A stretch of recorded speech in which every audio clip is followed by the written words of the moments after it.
Hello ladies and gentleman. बहुत अरसे बाद आपसे दोबारा बात हो रही है। एक और रिव्यू लेके आपकी खिदमत में हाजिर हुआ हूँ और ये रिव्यू है मूवी एनिमल का। काफ़ी टाइम बाद मैं इसलिए आया हूँ कि बेसिकली और प्रोजेक्ट्स मेरे चलने शुरू हो गए थे। मैं पहले ये एक दो वीडियोस बनाता था तो वो मैं इसीलिए बनाता था कि और इतना काम मिलता नहीं था। Basically I am an actor and model also. तो मैं टीवी कमर्शियल्स मुझे मिलने शुरू हो गए और जो टिप्पा 4-5 टीवी ड्रामाज में भी काम कर चुका हूँ। मेरा भी एक ड्रामा चल रहा है हुए तुम अजनबी, पीटीवी होम पर। तो एवरी सैटरडे संडे 8 PM देखें वो भी आप। दूसरा ये है कि और ड्रामा मैंने इंतहाई इश्क किया था पहले, फिर चांदनी का चांद, सैंडी मैंडी में भी काम किया। तो ये 4-5 ड्रामास भी टीवी के मिल गए। तो वो फिर जो मैं थोड़ा बहुत टिकटॉक बनाता था या ये कभी यूट्यूब पे वीडियोस अपलोड कर दी तो वो मैंने छोड़ दी हुई थी। तो आज दोबारा मेरा दिल किया कि इस मूवी का रिव्यू दिया जाए। वैसे भी टाइम काफ़ी हो गया है वैसे तो एनिमल को रिलीज़ हुए, लेकिन ये है कि अभी तक की मूवी ट्रेंड में है और ये आखिरी बॉलीवुड की हिट मूवी है जिस पे सब लोगों ने बात की। अभी तक उसके बाद इस तरह की हिट मूवी आई नहीं है। और मूवीज़ आ रही हैं लेकिन वो इतना अनफॉर्चुनेटली बिजनेस नहीं कर पा रही। तो ये अभी तक रेलिवेंट है। आप देखेंगे रेलिवेंट इतनी कि अभी तक मैंने ड्रेसिंग उस तरह की हुई है। आपने देखा होगा रणबीर कपूर साहब ब्लैक पैंट कोट और हाई नेक पहन के वो जो सीन था जब उनकी फादर की बर्थडे होती है और वहाँ पे भी कुछ बातचीत जो भी सीन्स चल रहे होते हैं इस तरह की ड्रेसिंग थी। अलबत्ता उनकी क्लीन शेव थी, बाल छोड़े थे उस सीन में। बाल भी मैंने वही बढ़ाए हुए हैं एनिमल वाले। और ये बियर्ड मैंने एक्चुअली मेरी उन्होंने सेट की थी बढ़ा के, जो एक प्रोजेक्ट मैं कर रहा था। अभी मैंने 2-3 दिन पहले उसका शूट किया। वो एक कमर्शियल है, उसमें एक अरेबिक लुक देनी थी इस वजह से। तो ये वीडियो मैं इसलिए बना रहा था कि बल्कि आज मैं जब उधर गया हुआ था, ये मेरा वलीमा था एक दोस्त का। तो उधर एक लड़के ने इस तरह कहा कि मेरा हमारा एक और दोस्त था, उसने कहा यार ये तो लोग बड़ा यूट्यूब वीडियोस वगैरह से और पैसे कमा रहे हैं सोशल मीडिया से, तो यार आप भी हमें कुछ करना चाहिए। तो उसने कहा कि वो भी शामिल होगा इसमें और नेक्स्ट कुछ एपिसोड में मैं इंशाल्लाह उसको भी लेके आऊँगा। अलबत्ता मैंने कहा कि यार ये एक रिव्यू मैं करता हूँ, मेरा दिल कर रहा था, एक्सप्रेस में अपने आप को करना चाह रहा था। तो एनिमल पे रिव्यू करेंगे। मैंने पहले भी रिव्यू किया था और इसके डायरेक्टर संदीप वांगा साहब की मूवी थी कबीर सिंह, उस पर मैंने रिव्यू किया था। और मेरे पास काफ़ी चीज़ें थी कबीर सिंह के ख़िलाफ़, मैं था बहुत उसमें। लेकिन मैं अब कहूँगा कि वांगा साहब ने अपने आप को ही आउटडिड हिमसेल्फ, ही इम्प्रूव्ड हिमसेल्फ।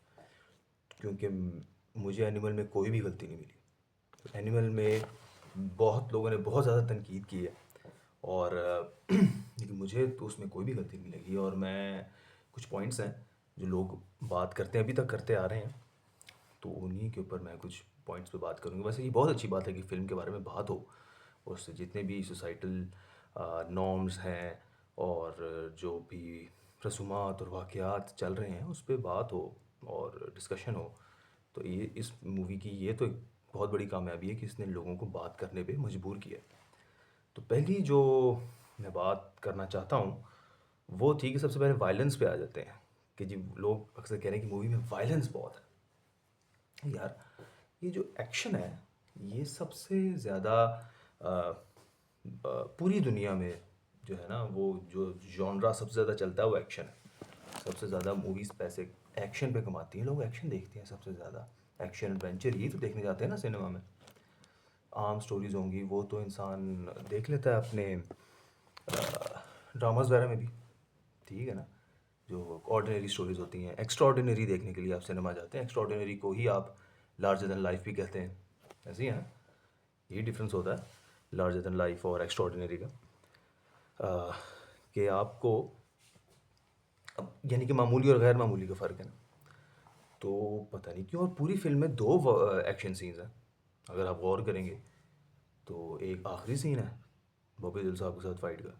दूसरा जो एक्स फाइट है, ये एक छोटा सा सीन जो वो ने वो स्पॉइलर तो नहीं, उसे तकरीबन सभी लोगों ने देख लिया है, जब वो मारता है उसको गला दबा के, तो वो सीन है। तो बस अब इतना भी हम नहीं देख सकते, और लोग इतने सिसी बंदों को बना रहे हैं कि चलो ख़वातीन तो कहती समझ लगती है कि अच्छा जी उनसे वायलेंस नहीं देखी जाती, तो ये लड़कों से भी कुछ थोड़ा सा भी नहीं देखा जाता। ये तो बिल्कुल वो क्या कहना चाहिए कि बहुत ही लोगों को, बंदों को कमज़ोर बनाने की बात है ये। तो अगले पॉइंट पे चलते हैं। जो मुझे अफ़सोस है सबसे ज़्यादा, कि जिस चीज़ पे बिल्कुल भी बात नहीं हो रही, वो इस मूवी की मेन सेंट्रल थीम थी, प्लॉट की भी, मूवी के, जो था कि फादर सन रिलेशनशिप, उस पे कोई बात नहीं कर रहा। वही तो मेन चीज़ थी। उस पे कोई ना बात कर रहा है, ना उसको समझ रहा है। जो हैरत की और अफ़सोस की बात है कि लोग क्यों नहीं इसको समझ रहे। मुझे वैसे, जो मैं कभी गौर करूँ तो वैसे इसको समझ वही बेटा सकता है जिसको उसके बाप ने घर से निकाला हो, ठीक है, या जिसका बाप सख्त हो। अक्सर लोगों के बाप नहीं सख्त, और ये एक बहुत बड़ा अलमिया है और एक डिफरेंट जो बात है कि अपने पेरेंट्स के बारे में कोई भी बात करता नहीं है। अब आप एग्जांपल मैं आपको दूं कि एक आप सोशल मीडिया पे पोस्ट डाल दें ना, कोई पोस्ट डाले फेसबुक पे या कहीं भी कि भाई पेरेंट्स के ख़िलाफ़ डाल दें, तो कितने लोग उसके ऊपर कमेंट कर देंगे, करेंगे बहुत ज़्यादा, कि भाई पेरेंट्स तो बहुत अच्छे होते हैं, ये क्या बात की है, फलाना ढमकाना। लेकिन आप देखेंगे कि जितने कमेंट्स होंगे ना, उससे डबल ट्रिपल लाइक्स होंगे उसके ऊपर, लेकिन लोग बोलेंगे नहीं। क्योंकि यार अपने पेरेंट्स के बारे में अगर वो अच्छे ना हो तो बात करना मुश्किल है। और ये लोगों को समझना चाहिए कि हर एक आपके जैसे नहीं है, पांचों उंगलियां बराबर नहीं है, एक तो उंगली भी नहीं है, एक अंगूठा है। ठीक है, हर लोग डिफरेंट हैं, लोगों के रिश्ते मुख्तलिफ हैं, आगे से जिन लोगों से रिश्ते हैं वो लोग मुख्तलिफ हैं, सिचुएशंस मुख्तलिफ हैं। तो अगर आपके माँ बाप अच्छे हैं तो उसका मतलब ये नहीं कि सबके माँ बाप अच्छे हैं। ये बात क्यों नहीं समझ रहे आप लोग? ये बहुत ज़रूरी एक पॉइंट है। अगर माँ बाप आपके अच्छे हैं तो गुड फॉर यू यार, लेकिन जिनके नहीं अच्छे उनका भी तो एहसास करो।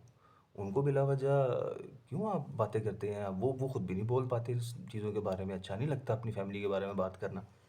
तो आप खुद ही समझा करें कि दूसरों के भी मसाइल होते हैं। तो और सबसे ज़्यादा इस पे हमारे रिलीजियस स्कॉलर्स को भी बात करने की ज़रूरत है। मैं पाकिस्तान की जो एग्ज़ाम्पल लूँ कि कोई भी आलिम जो हैं वो ये बात नहीं करते। हर कोई माँ बाप के हकूक़, कोई औलाद के हकूक़ पे कभी बात ही नहीं करेगा। हालाँकि पाकिस्तान में जितने और ज़्यादा सोशल इश्यूज़ हैं, उसी तरह पेरेंटिंग भी एक बहुत ही बड़ा इश्यू है, बहुत ही बड़ा। लोगों को नहीं आती पेरेंटिंग। मैं तो कहता हूँ कि एक कोर्स होना चाहिए। जो लड़का लड़की शादी करना चाहते हैं, पहले वो उस पेरेंटिंग का कोर्स हो जो वो पास करेंगे, तब वो शादी कर सकें।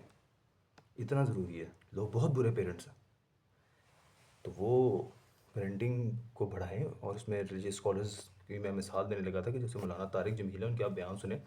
वो बताते हैं कि उनके बाप ने उनको घर से निकाल दिया कि वो तबलीग की तरफ आना चाहते थे, इस्लाम की तरफ आना चाह रहे थे। तो उन्होंने कहा तो मौलवी बनेगा, करो घट था। लेकिन तारिक जमील साहब कभी ये बात इस तरह नहीं बताते कि ये माँ बाप ने किस तरह गलत किया। वो बताते हैं कि जी इस्लाम की राह में ये मुश्किलात आती हैं, लेकिन असल में उनके वालिद को ऐसा नहीं करना चाहिए था। और कई जो हैं बच्चे, वो अपने माँ बाप की इस किस्म के रवैये की वजह से परेशान है। तो आपको उनको भी समझना चाहिए, एक एम्पैथी होनी चाहिए, एहसास होना चाहिए दूसरों का, बस अपना ही नहीं सोची जाना चाहिए। अगर आपके माँ बाप अच्छे हैं तो गुड फॉर यू, लेकिन दूसरों का भी सोचें।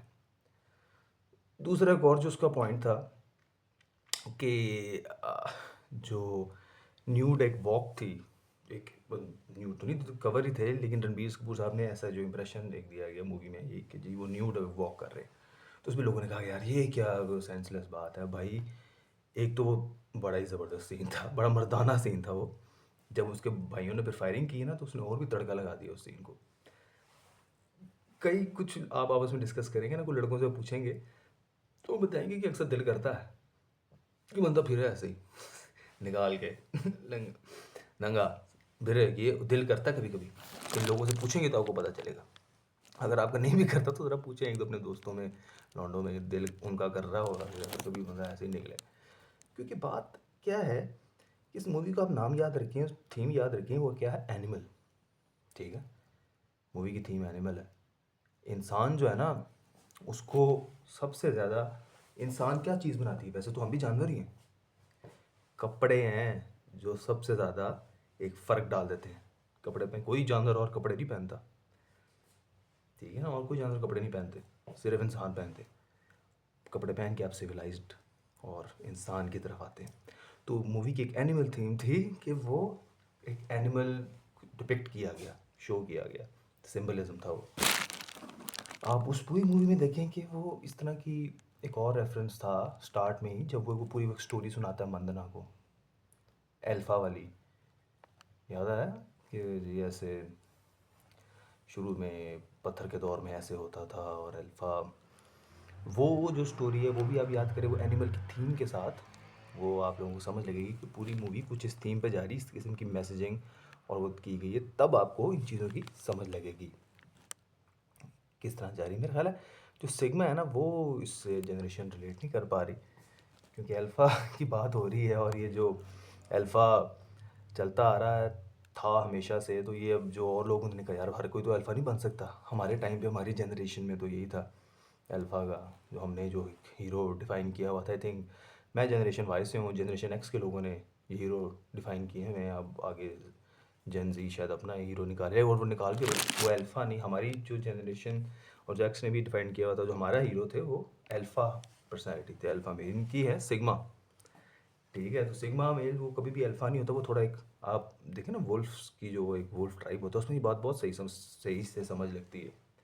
सिग्मा एक आउटकास्ट होता है, स्ट्रॉन्ग होता है वो भी, क्योंकि वो अकेला रह रहा होता है, आउटकास्ट उसको निकाल देते हैं ग्रुप से, लेकिन वो अल्फ़ा नहीं होता। तो इन्होंने कहा यार हर कोई अल्फ़ा नहीं बन सकता, हम सिग्मा बन जाते हैं। सिग्मा एक आउटकास्ट, इधर खामोश रहने वाला और इस तरह के अकेला सर्वाइव करने वाला, and he is supposed to be very smart and things like that, but alpha is alpha, तो वो हर कोई बन नहीं सकते, इसलिए सिग्मा है। तो ये भी आप समझने की कोशिश करेंगे, आप बात करेंगे सोशल साइंटिस्ट से तो वो आपको डिटेल बता देंगे इसकी। बाकी आ, एक और जो बहुत ही कंट्रोवर्शियल चीज़ थी वो थी तृप्ति दिमरी का जो एक छोटा सा सीन था, न्यूड प्रॉपर्स को तो मैं नहीं कहूँगा, लेकिन चलो, क्योंकि कुछ छुपाया भी हुआ था उन्होंने, लेकिन लोग उस पर बहुत ज़्यादा बातें कर रहे हैं। मैं कहता हूँ यार वो कितना कुछ सीन है यार, क्या हो गया, एक ऐसे एक सीन है, वो एक क्या, वो तो मूवमेंट मेरी जैसे एक पेंटिंग हो, आप उस पर इतनी बातें कर रहे हैं, वो दो लोग लेटे हुए हैं, तो वो क्या है इतना उस पर, ये एक आर्ट फॉर्म है, और थोड़ा सा भी कुछ सेकंड्स के लिए वो लेटे हुए हैं, बस ऐसे ही लग रहा है एक तस्वीर है, हिल भी नहीं रहे, आप लोग उसको इतना माइंड कर रहे हैं। कोई हर कोई तृप्ति को जज कर रहा है कि जी ये कपड़े उतार दिए तो वो बन गई, हिट हो गई, यार उसकी पहले इतनी मूवीज़ आई हैं, ठीक है, इस मूवी में लगी बहुत ज़्यादा प्यारी है, पहले किसी मूवी में इतनी प्यारी नहीं लगी, इस मूवी में बहुत प्यारी लगी, बाकी में भी ठीक ही थी। उनकी बुलबुल इतनी अच्छी मूवी थी, उसकी उनकी इससे पहले जो पहली मूवी थी लैला मजनू, वो बहुत अच्छी थी, ठीक है, और इतनी ज़बरदस्त एक्टिंग, तृप्ति एक बहुत अच्छी एक्ट्रेस है। अभी उनकी एक जो मूवी आई है मैंने वो देखी नहीं है, राजकुमार राव के साथ विकी विदिया की वो वाली वीडियो, उसका ट्रेलर ही मैंने देखा था, ट्रेलर तक में इतनी बेहतरीन एक्टिंग तृप्ति की थी, कुछ डायलॉग वो बोल रही थी, तो वो बहुत अच्छी एक्ट्रेस हैं, उनको इस बात पे देखें, सेक्सुअलिटी दिखाना ज़रूरी भी है मेरे भाई, आप लोगों को ये बात समझनी चाहिए, हर बात पे इतना शोर आप डालेंगे, सेक्सुअलिटी दिखाना ज़रूरी है कि, क्योंकि आजकल का जो दौर है ये होमोसेक्सुअलिटी की तरफ बहुत ज़्यादा जा रहा है, ठीक है, तो जब आप थोड़ी बहुत दिखाएंगे नहीं तो असल में जो मसला यही आ रहा है ना कि हर कोई कि आपको देखना, ध्यान रखना है कि आपकी जो अगली जनरेशन है वो सब होमोसेक्सुअल्स ना हो जाए, क्योंकि बाहर के कई ममालिक में, वेस्टर्न वर्ल्ड में ये तो चीज़ एक्सेप्टेबल हो गई है अब, ठीक है, ये कोई इतने इस चीज़ को बुरा नहीं माना जाता, और दुनिया कनेक्ट हो गई है सारी, तो आगे बच्चों को ये होगा कि यार इट्स ओके, ठीक है, और जब वो हमारे जैसे माशरों में लड़का लड़की में इंटरेक्शन नहीं है, ठीक है, लड़कों का लड़कों के साथ इंटरेक्शन ज़्यादा है, लड़कियों का लड़कियों के साथ इंटरेक्शन है, और बाहर वो ओके है, उनको जब दूसरे जेंडर का इंटरेक्शन ही नहीं मिल रहा, कोई उनके बारे में पता ही नहीं चल रहा, और अपने जेंडर से चीज़ ओके है, इस तरह का सेक्सुअल कांटेक्ट करना, तो वो तो सारे वो हो जाएंगे होमोसेक्सुअल्स, तो ये तो नहीं हम चाहते ना कि हमारे बच्चे होमोसेक्सुअल्स हो जाएं, लड़कियों को लड़कियां पसंद हो, लड़कों को लड़के पसंद हो जाए, ठीक है, आई मीन आप चाहेंगे कि आपके बेटे जो हैं वो गे हो जाए, hmm, do you want them, do your कि आपके, you know, do you want your sons to like dicks, do you want that, no, तो इसलिए थोड़ा बहुत इंटरेक्शन ज़रूरी है, सेक्सुअलिटी ज़रूरी है, बंदे थोड़ा बंदियों को देखें सेक्सुअल वे में और बंदियां बंदों को देखें सेक्सुअल वे में, ये ज़रूरी है, तो इन चीज़ों की तरफ गौर किया करें, छोटी छोटी बातों पे इतना बवाल क्रिएट करने की ज़रूरत नहीं है। और मैं ख़ैर वीडियो के एंड की तरफ चलते हैं। और मुझे मिसोजिनी की भी एक बहुत ज़्यादा उसमें रिव्यूज़ में मैं सुनता हूँ कि भाई मूवी जो थी ना मिसोजिनिस्ट थी बहुत ज़्यादा। आई मीन कि मैंने ना एक अरशद वारसी साहब जो थे उनका एक मैं देख रहा था, राउंड टेबल था। उसमें छोटी सी कोई बात ही, उस टाइम मूवी नई नई आई थी और उन्होंने कहा कि भाई जो उस राउंड टेबल के होस्ट थे कि भाई हम देख रहे हैं और मतलब मुझे तो मूवी बिल्कुल नहीं पसंद आई। अरशद साहब कहते मुझे मूवी अच्छी लगी। उन्होंने कहा यार मिसोजिनी है उसमें। तो उन्होंने कहा कि भाई मैंने तो जब भी मूवी देखी है वो मंदना का जो करेक्टर है, जो रणबीर की वाइफ होती है पहली, वाइफ उनकी एक ही थी वैसे, जो भाभी वन भाभी टू वाला सीन था, जो भाभी वन थी। मैंने कहा जब भी देखा वही मार रही है रणबीर को। और मिसोजिनी की आप बातें कर रहे हैं, इतना तो उसमें कुछ ऐसा रवैया भी नहीं था। तो बिला वजह का आप लोग मत करें वबाल। और ये वीडियो मैंने बना दी है पूरी। और मैं कह रहा हूँ कि बाकी जो वीडियो के यूट्यूब वगैरह बना रहे हैं, मैं उनकी तरह इसमें एक्सपर्ट तो नहीं हूँ, लेकिन उम्मीद है कि आपको पसंद आई होगी। और मैंने ये कहा ही नहीं कि प्लीज़ लाइक एंड सब्सक्राइब, तो डू लाइक सब्सक्राइब। और ताकि अगर आप लोगों को ये कंटेंट पसंद आया तो मैं इस किस्म के और रिव्यूज़ डालता जाऊँ, मेरी भी हौसला अफजाई होगी। उम्मीद है आपको पसंद है। मैं वीडियो और ज़्यादा लंबी नहीं करता, तो फिर किसी वक्त किसी और रिव्यू के साथ किसी और टॉपिक पे बात करेंगे। सोशल कमेंट्री भी मुझे बहुत पसंद है। मैं बीच में रिव्यू में भी कुछ सोसाइटी के बारे में बातें करता हूँ। हो सकता है कि हम एक आम, पूरा मैं कभी सोशल इशू पे भी सिर्फ बात करें, मूवी का रिव्यू ना हो। तो उम्मीद है कि आप सब लोग ठीक होंगे, खैर खैरियत से होंगे। अपना बहुत सारा ख्याल रखें, दुआ में याद रखें। Awais Chaudhary signing of.